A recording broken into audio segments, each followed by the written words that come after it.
Welcome, everybody. Welcome to the show. It is your boy Rico No Suave here otra vez. Ya tú sabes, mi gente. I am super happy to be back with each and every one of you guys. Man, you know, when we talk about how we miss each other, I tell you every week, you miss me, I miss you. That's what we do around here, everybody. And I'm super, super happy to be back. You already know Wednesdays are just the best when it's actually with you. And then you just asking questions, you participating, you're waving at the screen, either it's on Roku or Apple TV Plus. We thank you guys so much for actually being a great participant and also your support here on the Rico No Suave show. All right, everybody, we got to get this party started because there's some things that we talk about each month, but also, we also give our flowers to people that have passed away, but also we also want to make sure that we give that awareness to each month of what's going on. So this month, partially, we have the October. This is Domestic Violence Awareness Month. This is something serious that actually came to me and said, hey, Rico, you need to talk about this because this is something that a lot of people are not aware of. We usually talk about where there's diabetes, we talk about cancer, we talk about mental health awareness, but there's something called domestic violence. Basically, when it comes to abuse, we don't talk about it as much because some people actually within their families or maybe within their relationships that they keep private and you don't know what's really going on. But if you happen to know that someone is actually going through that, it's very important that you actually go and tell someone, tell the police, tell a family member, tell someone that may be scared to be able to get out of something like that because you never know that you might be saving someone's life, everyone. So I am, I have seen some of my friends go through this as well too. And it's very sad because you don't want to lose a loved one, but they might wind up losing themselves. So we have to basically be aware of this. And if you have any information of anything that's going on, excuse me, of someone that's actually going through this, please make sure you go out right ahead and tell the police, the authorities, get somebody involved because it does need to stop. So that is the domestic awareness for this month, everybody. All right, let's get it on. We're bringing them back, everybody. We bring people back of their great accomplishments. We bring people back because there's flowers to be able to give to them.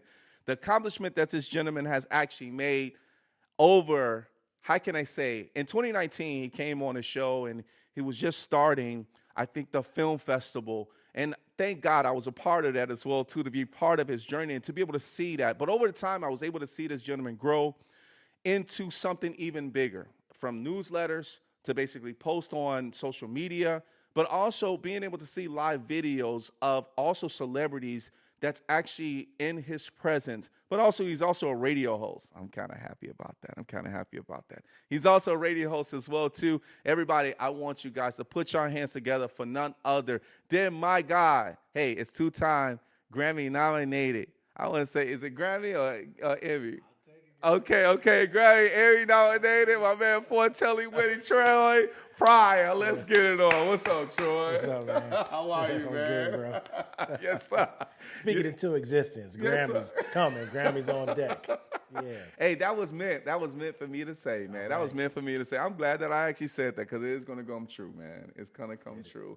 Man, welcome back to the show. Thank you. It's been good to see you, man, and thank you so much for saying, yeah, Rico, I'll come back on the show. Let's reminisce, but also let's talk about the accomplishments, man. And thank you, everybody. If you actually are tuning in right now, thank you guys so much for tuning in. Let's get it on. So the first thing we have to talk about is the XL. I always say at the film festival, but you say XL Fest because it is a festival, right? But to me, it's film festival because you're putting a lot of people out there, right? But also you're putting yourself out with good exposure for people to be able to come and get inspired, right? But also to learn. You got workshops. You got a lot of great stuff. Let's talk about the XL Film Festival from when it started to where you're at right now. I appreciate the question. Yes, sir. So XL Fest is going into its 4th year next year. We're actually planning that right now. Yes, sir. Bigger and better. It's going to be amazing. But it was born out of the Chicago Film Accelerator. Okay. That was what I originally launched out of Creative Cypher, a media company. The Accelerator was designed to support rising storytellers, giving them access to grant dollars and showrunners and resources. And when they would finish that Accelerator lab, they'd have a finished product. Okay. Then we started to produce showcases. The showcases were like one-off screening events, and those sold out. And so from there, that in conjunction with co-chairing some other festivals, I saw the back end of things. Okay. I figured out how it worked, and I said, well, if we want to do this at scale, then we can create a festival ourselves. So Excel comes from the accelerator. Yeah. That's where that comes from. So year one, you rock with us. Yes, sir. that Yes, year, sir. And, we were very fortunate to have the legend Robert Townsend Yes, sir. involved, which I'm happy to say I'm working on something with them now. Very good. But when we did that, it was all about testing it out and seeing if our instincts were sharp. Because there are a lot of film festivals, and we don't want to reinvent the wheel. Yeah. But our goal was, how do we fill gaps? How do we look at what's already here in Chicago and help fill some gaps that are in place? I still serve on the board of directors for the Screen Actors Guild and an immediate past vice president. Let's so go. I'm in these spaces where I can see the needs. Yes, yes, And so yes. when we built the festival, we're like, let's just do a test run. Okay. It went well. The next year we had 10 venues, 4 days, 10 venues, 60 speakers. Wow. And that's when Lorenz Tate and the Tate brothers got involved. Sir. And then the cast of The Chi, and it started to build. Yeah. And the Tates looked at it and said, well, if you did this at grassroots, what's possible if some more folks got involved? Sure. So they got involved this Let's year, go. and then they brought out their friends. So that's when we saw Vivica Fox and Michael Beach and, more folks. We celebrated Soul Food. So every year there's going to be an anchor film that is like the theme. Yep. While we celebrate rising storytellers and do the workshops, there's always going to be a themed project that was connected to Chicago. Yes, sir. That allows us to build a lot of programming out. So we're really excited about what 26 looks like. I like that, man. I think you built a lot from so little time. The hours in a day is 24 hours, right? And when we talk about how many weeks within the year, what you're doing is accelerating to another level of how did he get there so fast? Yeah, I get that question a lot. I know. It don't feel like it was that fast when it's you. It feels like, man, I'm beat down. But you know what I learned was systems. Yeah. And I realized that, none of it is done by yourself. Of course yeah, not. I appreciate the accolades. Sure. But there's a team. There's a lot of dope people that are involved. Yes, sir. And without them, it wouldn't have happened. Sure. But there's also timing. Yep. There's also like the need. Okay. When we launched our festival, it happened to be Hip Hop 50. Yeah. There were things going on that helped move it forward. Sure. But one of the biggest things that I learned, and this is great for anybody out there listening that's in business, on the arts or whatever, is that if you're solving a problem, there's a demand for it. It can amplify what you're doing. Sure. And so because there was a gap we were filling, it amplified things and people attached. So you look up, and I've done so many interviews, and I tell folks, we only did 3 years. And they were like, it's only 3 years? Yeah. So yeah, it's only been 3 years, man. But what's crazy about it is that, being number one, an entrepreneur in a market in the film industry, but also how you connected people with other people. Like when I first got there, I met Danita. Yeah. And Danita came on my show, but also being able to know how big she was, she came on my show and helped accelerate my show as well too. But thanks to you, right, and how you're bringing content to people from a human nature standpoint. You had a guy from BET when I was president, there. The president, right? He was there. But I think and my agent talks to me about this all the time, it's who you bring to be able to inspire other people to come and grasp for what you got going on. And I think because you accelerated so fast with great people and the team, yes, the team itself, but who put the team together? You did. You accelerated a team to be able to help accelerate. It's kind of like those, what do you call those things, those pyramid schemes, but in a good way, where you're not a pyramid scheme, but you did it in a way like a pyramid. It's a ripple effect. It's a ripple effect, yeah. But, and the reason why I think about that is because you did it in an accelerating way where these entrepreneurs are building something so tremendous that, dude, when I'm looking at it, I'm like, dang, you got Robert Townsend? And it inspired me. It inspired me in a way of how you did it just by yourself, right? Because you asked me to come and do something, and I had like maybe 6 or 7 or 8 videos, interviews, and I'm like, dang, I'm looking on the outside and people are flocking in. You got corporate business, corporate, who I watch all the time. Be like Black Chicago Part 10521. You know what I mean? I watched that, but at the same time, too, when I saw him come on to you, I'm like, Troy is a mastermind of accelerating something great for Chicago in the film industry. It's not easy, and the reason why I give you that is because you was on my show before. I saw when you started, but just being able to see how you actually made people feel that they can be someone, and then you created an idea of other creativity ideas from other humans to be able to say, yo, we got something big here. To get the Tate brothers here as well, too, man, I commend you, bro.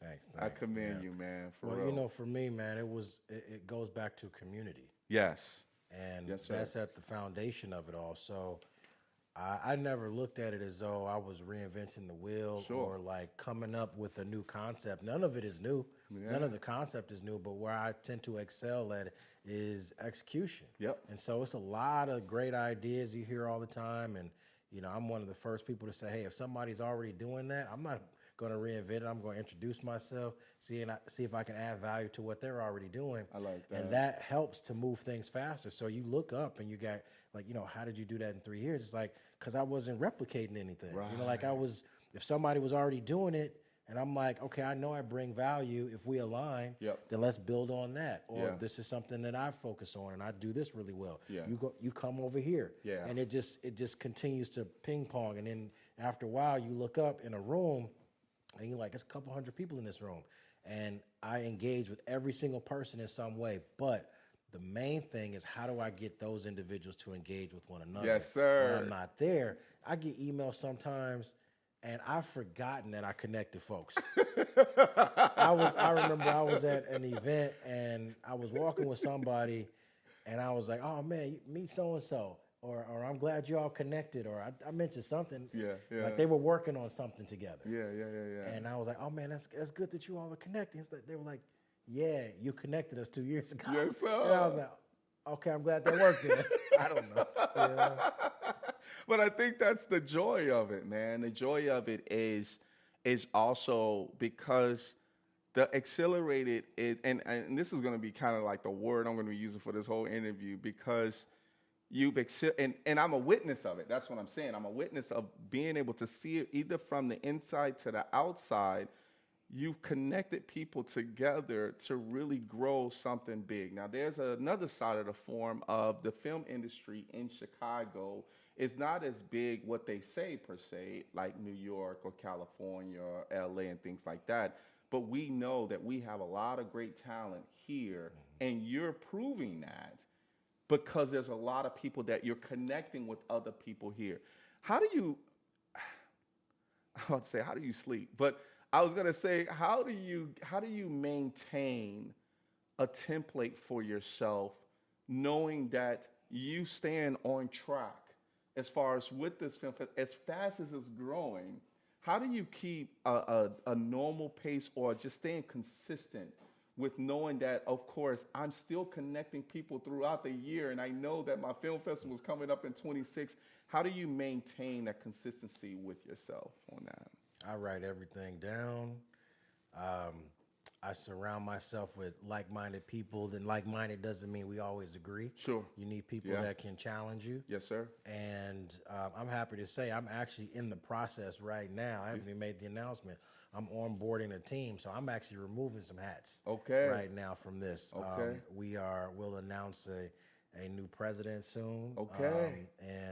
So I'm excited about that. But Yes, sir. it took some time to vet and figure out, you know, who can do what and where they need to be. But that helps, because my passion and skill set outside of public speaking has been building communities. And so I know that, you know, I can get on stage and rock a mic and do all of that, and that's cool. And so what happens is that we oftentimes want to solve problems, and then we get in the rabbit hole of taking care of all of the logistics of that, and it kind of pulls you from the artistry of it. Yeah, And so it's this constant struggle. Yes. So now I'm in a better position to get back into the artist Troy, now that infrastructure is in place. Yeah, I was going to ask that later in regards to where your passion is and how do we get out of the actual, when you get into a business, sometimes you have that passion at the very beginning to be able to do things as far as for that business. And then it becomes kind of that business where you lose the passion,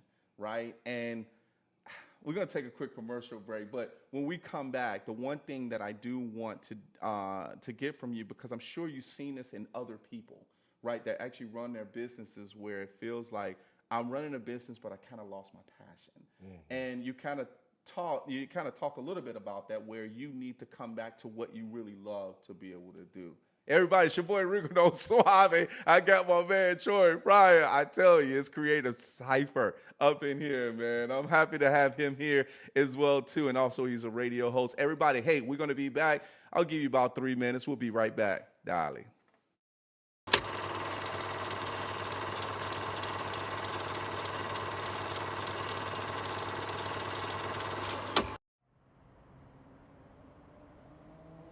So how would you get rid of a dead body, if you had to?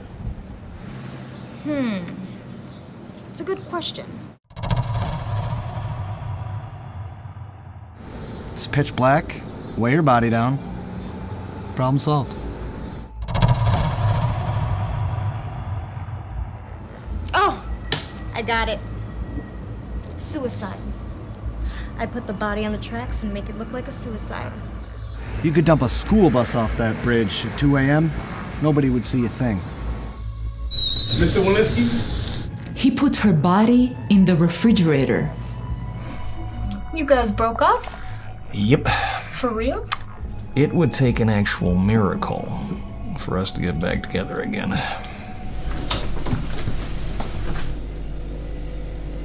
Hi, baby. Thought you forgot about me.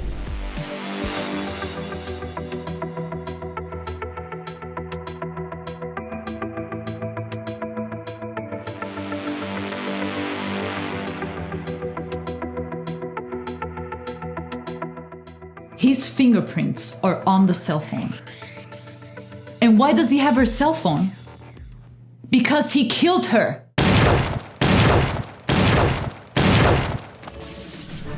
Are you drunk right now? A little bit?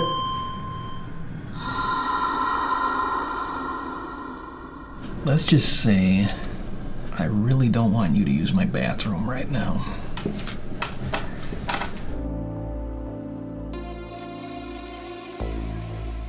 Let me see her.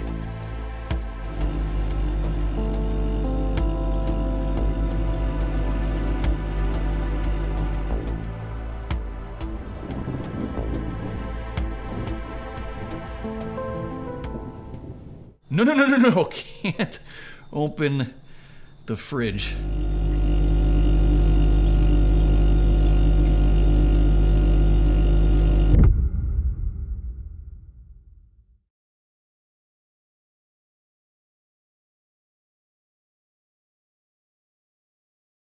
Every year, 800,000 children are reported missing. That's one child every 40 seconds.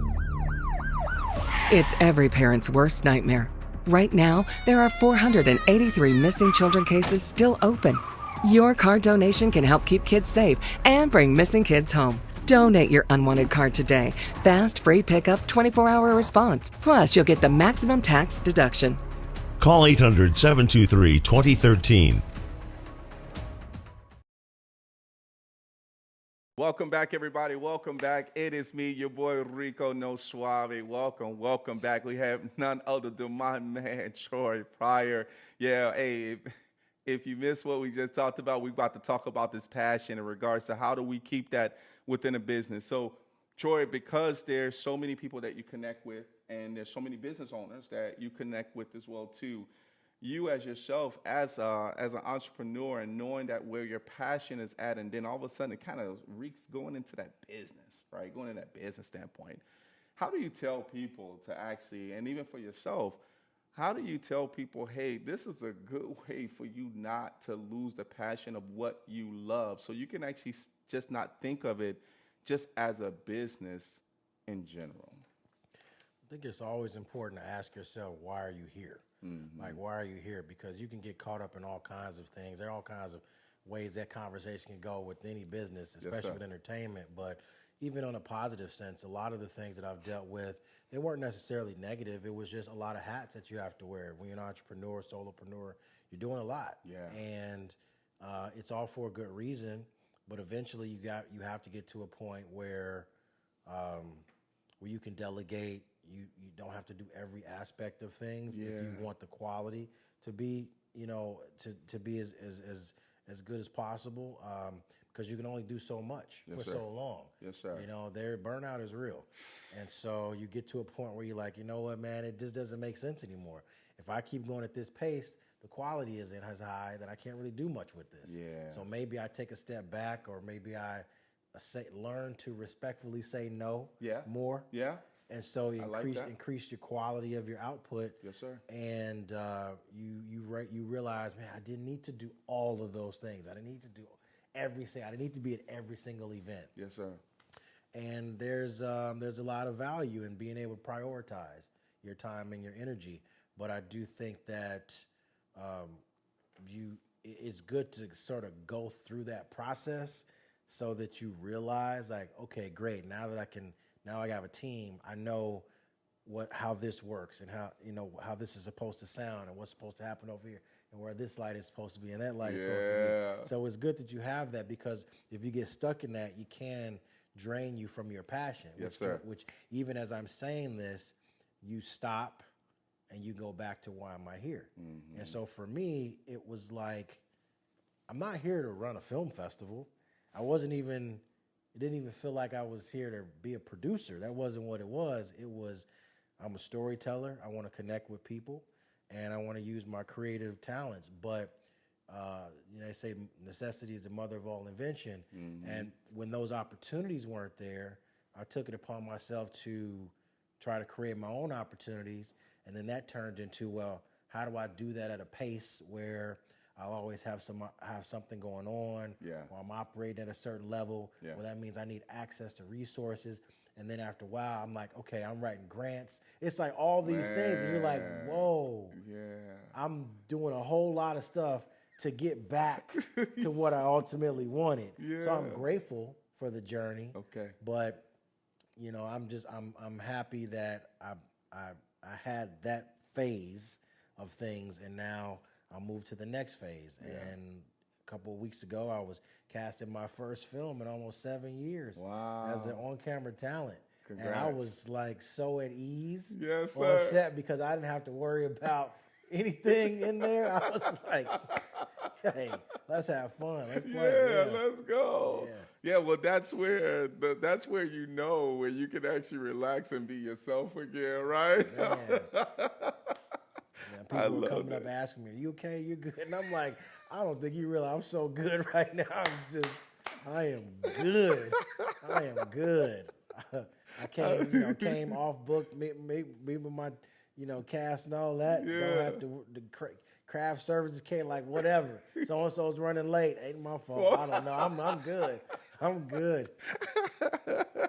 That's the beauty about it, right? When you come back to where you feel like you belong, right? And you're like, oh, man, it's so good to be back home, right? And like, man, let's go. Let's talk about the media brand, man. Actually, you know what? Let's not talk about that, because there's a title, Emmy nominations. That's what I'm really proud of. When I saw that, I was like, man, I'm proud of him, man. I'm super proud of you because of that. And I know how hard you work, but I also know how creative you are as well, too. Emmy nominations. Talk to me in regards to what was that moment when you knew that you were Emmy nominated? Did you get a phone call? Did you get an email? Talk to us about that. No, it was actually pretty surreal. It was I don't know, it was surreal. It was so awkward. It was so. What I've learned in this process is to have an eye for talent. Yes, sir. And I'm very grateful for that. I think of individuals like Quincy Jones, Barry Gordy, Clarence Avant. When I think about where I see my trajectory going, these are folks that understood, especially Quincy and Barry Gordy. They were talent. Yeah, they were performers. Correct. So they knew how to talk the talk. But we know them for their ability to compose and bring the right people together. And so that to me it drew me to that. And so these two projects that are both Emmy nominated are from very talented creators, Patrick Wimp and George Elzey. George Elzey's project, Cottage Grove, and Patrick Wimp's project, Mr. Abbott. Big shout out to them. Yeah. And I remember when I first saw those projects, we were able to advance that journey, and then had a specific cut created for a showcase that we did with AMC Plus, which goes back to the festival. Yeah. And so what the festival allowed us to do was to turn it into a marketplace. AMC came to us thanks to the Tate brothers and the folks from AMC. Some of them are from Chicago. Let's go. So they wanted to license films, and we were able to make some recommendations on those projects. We came on as producers, made a specific cut for AMC. They did well, but what that did was it made those projects now eligible. Because now they were on a streaming platform. Yeah. And, I could always do the live events, but now that we've got the streamers involved and I'm getting back into the creative side, I look back at the model of it all, and I'm like, well, I think that these are projects that will do really well. And we first won 3 Tellys, 2 for Cottage Grove, 1 for Mr. Abbott. And so fast forward to in the Emmys, in the back of my head, I had just come off of winning a Telly the year before, and that project had gotten submitted for the Emmys. So I learned a little bit about it, and I'm watching this project as its journey continued to unfold, and I'm like, I think these things can win. Yeah. And so I did another deal where we were able to get those projects in place, submitted those for the Emmys, and then we were put on the short list. It just lets you know that all the information is in. And it was so funny going back to when we found out about it. We got all these emails leading up to the date they were going to make an announcement. And we were told that the nominees were going to be live at 3 p.m. And at that time, I didn't hear anything from the filmmakers. I didn't get an email. And I said, well, I'm just giving some time. Maybe we'll find out something. But I didn't get an email that said, winners are announced here. So I'm like, well, I guess we didn't get it. So, all right, that's cool. Yeah. So I'm like, let me just go check. So I just went to the site. And I said, well, maybe I missed the email. Because I went on the site and I read it about 10 times. And I'm like, both of these films are listed as nominees. I text both filmmakers and I said, hey, is the film Emmy nominated? And one of them was working on set that day. He was like, oh, I don't know. I was working. The other one was teaching. So it was very matter of the fact. Wow. It was like, there was no, hey, congratulations. It was just like, all right, let me go to this spreadsheet.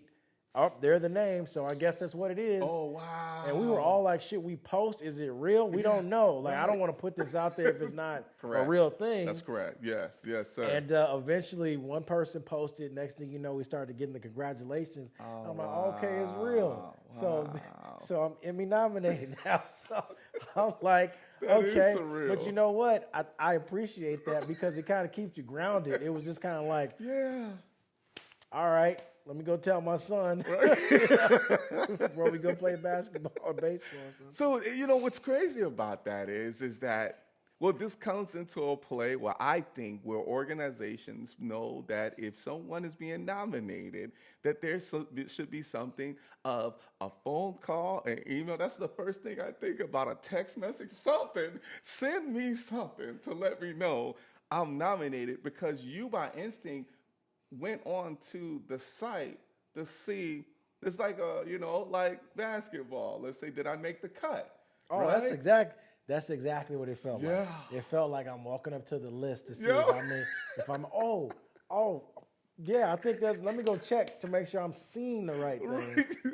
But yeah, so shout out to the the Midwest, the Chicago Midwest region. Big shout out to them, thank man. you. Appreciate the acknowledgement. Let's go. And the regional Emmys are on the 1st. Okay. So they're coming up. Let's go, man. Hey, blessings either way. Blessings either way, because you deserve it. The team deserves it. The people that got nominated as far as with these projects, you guys worked hard for it, man. And especially, like I said, for you, it's just, I'm proud of you, dude. I'm going to keep telling you that it's accelerated, man. Accelerated to be able to get to that level of, hey, I know how hard I'm working. I know what my passion is, but I know how many people that was connected to me and how I'm connecting other people as well, too. So, man, congratulations on that, bro. Congratulations on that. Like the little tear. All right, okay. Building a media brand, building a media brand before we take another commercial break. But building a media brand, let's talk about that. How did you build it? I mean, it was very organic. I started out with just wanting to produce short films, Yeah. a couple music videos here and there, and a lot of what I've been able to do now are transferable skills. Yeah. I get listed as a filmmaker from time to time, and I understand why I get that credential. But I've always viewed it as my ability to connect and bring people together is transferable. So it's opened up doors. So I feel like I could do this in almost any field. I could be in a completely different field. Yes, sir. But I'd still be doing the same thing, because interpersonal communication, public speaking, the human connection, those are things that are universal. Yep. But I have an affinity for the arts, having been, an actor, and after playing college football, and then getting in front of the camera. So it gave me the language. And so by the time I built the media company, I built one without knowing that I built one. I was producing without knowing I was producing. And people were like, yeah, you're producing, right? Yeah. I'm like, I don't know. I just knew that the light fell. Yeah. So they needed a new, it was just here are problems. Yes, sir. And let's figure out how Fix to it. solve them. Yes, sir. And because I had built this network, it was easier for me to say, oh, if that's your problem, I can call somebody right now. Yeah. Or if this is an issue, I've seen that before. Yes, if sir. you turn this that way. And so it turned into this thing like, okay, Troy's booked his talent. But then eventually I started flipping projects from non-union to union for the Screen Actors Guild, and then becoming a consultant, then a producer. And it just became a thing where if there's a production issue, call Troy. Yep. For a window of time, and then that grew into me producing, and then once the infrastructure grew and gained some access to resources, that grew into now I'm not just solving the problems right here, I'm able to help provide access to resources. So now I'm an executive producer. So now I'm either able to allocate funds or get a resource, or even if I can't cut a check or get a check for you, I can look at your budget and slice out some of your overhead because I have access to certain things. Yeah. And so it turned into that, and I just knew that I had to systematize that. Yep. And that allowed me to work on multiple projects at the same time. Yes, sir. I think the whole business aspect of how you grew with just understanding the different parts of running a business really helped you get to that next level of being an executive producer. But it was just coming at you, though. Like, you were just getting it. Like, and then you were running with it. You were a problem solver, right? You saw it. You saw what the problem was. You said, oh, I've seen this before, or let me do some research on this in regards to how I can make this better. Yeah, and one of the things that I noticed was that, it's bittersweet because I would notice that a lot of opportunities that I had or things that I've been able to take advantage of was just because I was present. Yep.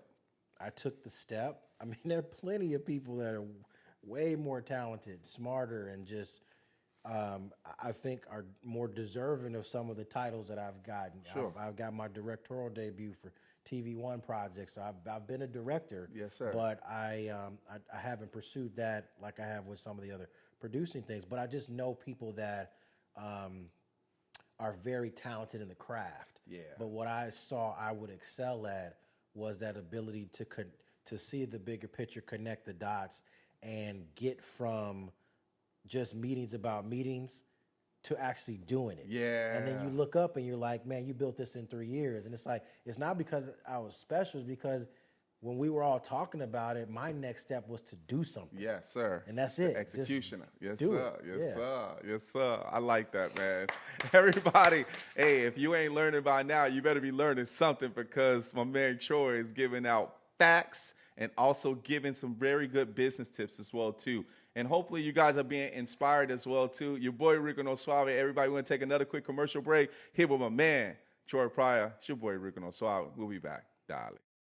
Feeling sluggish? Struggling with stubborn weight and visceral fat? It's time to reset with Fupa Water. Packed with powerhouse ingredients like spirulina, turmeric, and aloe vera, Fupa Water is your daily detox and hydration boost all in one. Flush out toxins, energize your body, and say goodbye to that stubborn belly fat. Ready to feel lighter and stronger? Get yours today at fupawater.com. And for a limited time, use code RNSS for the Rico No Suave show and get an additional 10% off.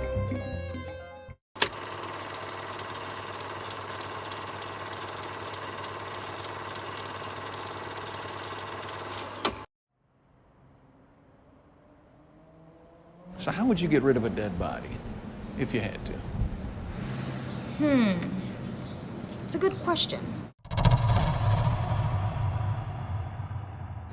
It's pitch black. Weigh your body down. Problem solved.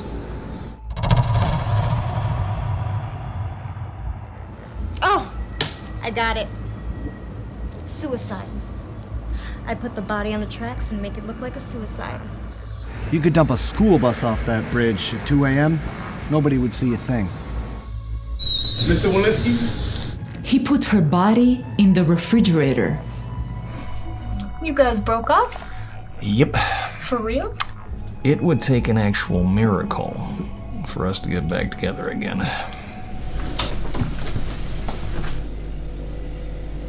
Hi, baby. Thought you forgot about me.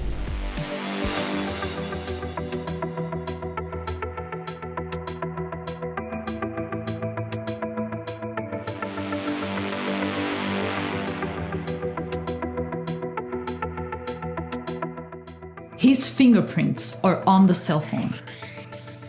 And why does he have her cell phone? Because he killed her.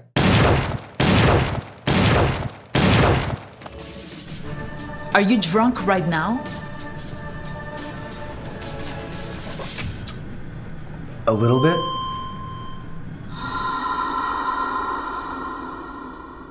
Let's just say I really don't want you to use my bathroom right now.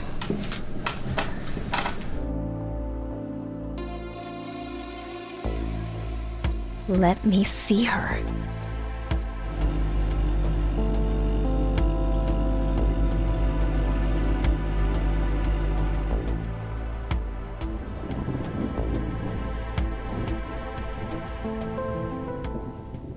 No. Can't open the fridge.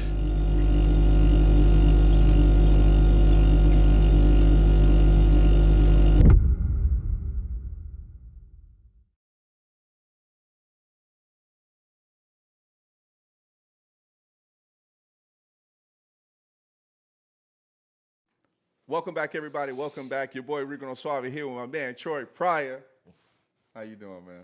I'm good, man. You look relaxed. That's what I love, man. That's what I love. We do have a hello, Donna Marie Bird.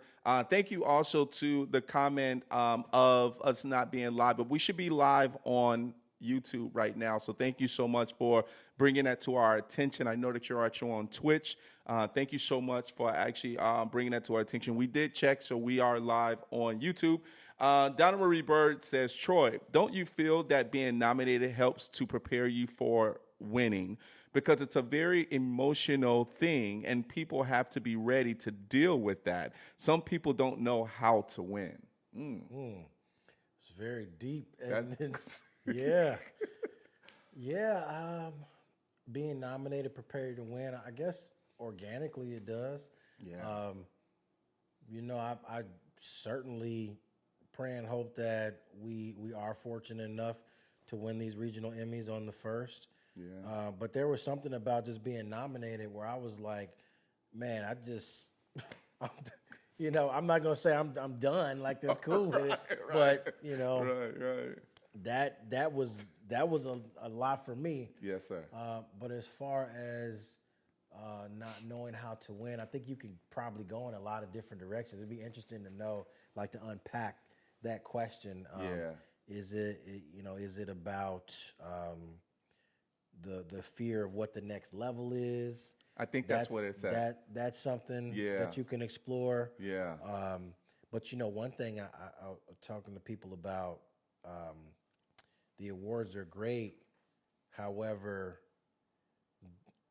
you still then have to do more work after that because that award doesn't necessarily pay for your car note. Oh, of course not. You No, know? sir. No, You sir. it's a huge blessing, but Yes, it's sir. good to keep it in perspective. And so what those things do is they give you, it's a great notch on your resume. It's another accolade. It's Yes. awesome. But now you have to leverage that in some capacity. Yeah. So it means something to say Emmy winning producer, director. That's great. Of course. But it doesn't mean anything if you're not working on something. Sure, So, sure. you know, at some point, it's just about how do you apply this thing. It's an amazing blessing, great accomplishment. Yep. Now, what do you do Right. after that? And I think Right. that could be scary. I know I have heard from folks in the past that have reached certain heights that it's tough afterwards, you know, and I think that they're dealing with like primetime and primetime Emmys and Oscars and things like that. Sure. But you know, everybody's got their own journey, so I think it's a good question to ask. Yeah. To self-reflect and figure out what does it actually mean for you. Yeah. Like, what does this mean for you moving forward? I think, you know, because, and I'm going to use the word again, accelerated, right? Because when you finally get that, let's say you're nominated right now. When you get that award, though, it's not just looking on the list to see what happens anymore. What happens is that I got something that is in my hand. Yeah. I got something physical. I don't have anything virtual now. I have something in my hand. I look at it as the milestone is met for right now. Now I have something I can refer back to as a reference to say, I'm capable to be able to do this. Now I'm Emmy winning, using that title that we're going to change, right, on that lower third. And to be able to say, I'm an Emmy award winning man, right? Yeah, I'm waiting for that. Yes, yeah, sir. Let's do Yes, it. sir. let's start to change some lower There you- thirds and all of that. So I'm looking forward to it. Titles does matter. References does matter. And I think for yourself, that's that accelerating path that you're going down, that you will have that. I mean, I know, and I pray for that, right? I pray for that as well, too. But I think for you, that's a very good question because everybody wants to win. And when you finally win, there's something that people are going to be able to see what Troy, when he steps onto a stage in front of everybody and he's won, you're winning already with people, right? Right now, I mean, the value that you're winning right now is with the way that you're connecting the dots, the human dots. You're actually keeping a consistency. You're actually going to, and we'll talk about this in a minute, but in regards to how you're moving forward. And when you're nominated for a reason of what you've done. That's karma. That's karma that we're talking about. You know that, right? That karma that we're talking about, that positive karma. So moving forward, of course, we're looking for that big date. And Donna, just to let you know, we're praying that it happens. You know, we're praying that it happens for Troy. And I want you guys to pray for him as well, too, to make sure him and the team works on that as well. Let's talk about back in front of the camera as an actor. Woo-wee! You know what, man? It was amazing being on set. This was been last week. Okay. Had a couple days on a feature film. Okay. Looking forward to seeing that project come to fruition. And I also think about the journey of a lot of performers that produce their own work or create their own opportunities. This project came about because there was a scene in the film at a film festival. Okay. So one of the producers on the project was like, well, you all are filming in Chicago and Troy has a film festival. Let's talk about that. And so it was originally we will create or we'll identify a moment during Excel Fest. Okay.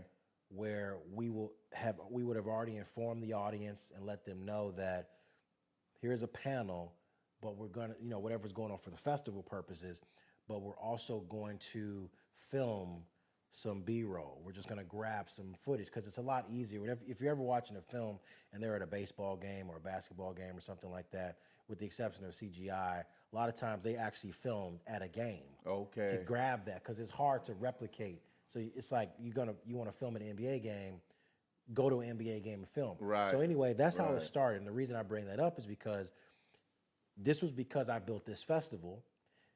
They could film at the festival to get the scene. They pivoted from that, but in the process, they were like, well, we're still going to shoot the scene at a later date. We want you to be the MC. And then we'll call it Excel Fest. So now it's like a cameo. And I was like, oh, that's pretty cool. That's like, pretty cool, like the Excel Fest is a part of the film. And Yes, sir. I'll make a cameo. Yeah. And then it grew from that. And they were like, you know what? We want you to play the main character's best friend.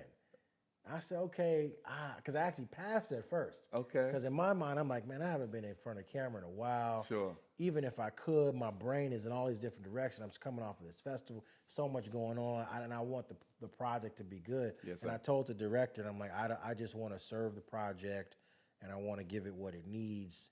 If the cameo is better for me, that's cool, more manageable. Yeah. I'm open to the rest, but if you really feel like this makes sense, then let's do it. And so it turned into a great experience. So I'm grateful for that opportunity. And it was like riding a bike. So I was able to get in and just enjoy myself. But I know for a fact I was able to be so much freer as an actor because it was one of the first times I was walking on a production. And as I mentioned, I had nothing to do with anything on that. People were asking me questions about stuff, and I said, I don't know. I don't know.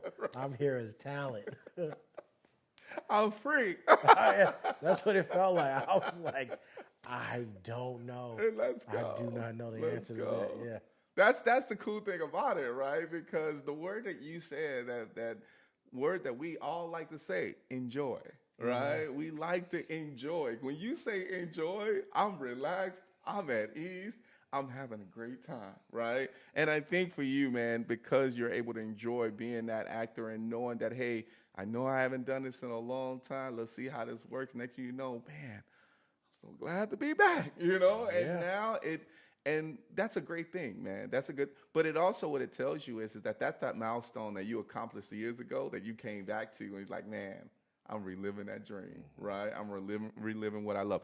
But the XL Film Festival is your baby, and that's why they're using it, and it's so great that they're able to use that because that's more credit to you, right, as well, and to your team, right, as well, but it's more credit to you as well. Man, last one before we get out of here.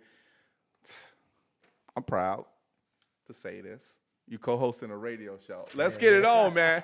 Let's get it on. Let's get it on. We got to bring you on the show. Let's go. And I kind of remember that we talked about this a long time ago, that you were actually going to have a studio. And there was something I think you were building, it was like maybe 3 or 4 years ago or something like that, maybe 3 years ago, that you were building something at the very beginning in regards to, hey, you say, Rico, if you want to come on over, you do your show over there if you wanted to. Let's talk about this co-hosting of the radio show. Talk to me about it. Again, very organic. During COVID, I was asked to be on all these different virtual panels and conversations, and eventually on all these Zoom meetings as well about projects. Sure. And I said, well, wow, I should just do a podcast. Everybody was kind of they were kind of trying it out, building it out. But I had a background in speaking and public speaking. So I'm like, okay, I can actually do this. Yes, I can host. I can have a good time with this. Yeah. Again, if I don't have to worry about all the other logistics. So right. Again, you know, what do they say? If you the universe, if you make a choice, the universe will conspire for. So this came about because of the festival. Let's go. I was on a radio show, 102.3. Okay. And I was promoting the festival. Okay. The host was like, you know what? We want to bring you back after the festival, talk about the festival, and maybe you'll be our new co-host. And I'm like, you know, that's cool. That's cool. Again, in my mind, it looked like with the film, I can't, I just feel so overwhelmed. Sure. I can't even imagine taking on that. But it was in the back of my mind. I'm like, that would be cool. Like, you know, I could have my show, but I could be back, you know, I could be on the radio. So anyway, I texted the host and I was like, so when do we start? And it became a thing. And next thing you know, they're like, well, come on. I said, well, listen, I'm going to do it for 30 days. Okay. See how we feel about it. And the next thing you know, it went from hosting it to then coming on as an EP. Oh, wow. And because of where Cypher was, and now we're looking at how we scale the fest. So it turned into co-hosting the show to now executive producing and scaling it. And now that turned into the show. So starting November, just hit us up. Rejoice 102.3. Let's go. You know, Let's see go. Rejoice. Star Gatson. Let's yeah, go. Yeah, Let's so we go. got to have you on, brother. Let's go, man. Hey, congratulations, man. I'm proud of you once again. Exhilarating. What else can I say? You're doing well, man. You're doing well because of what you're doing.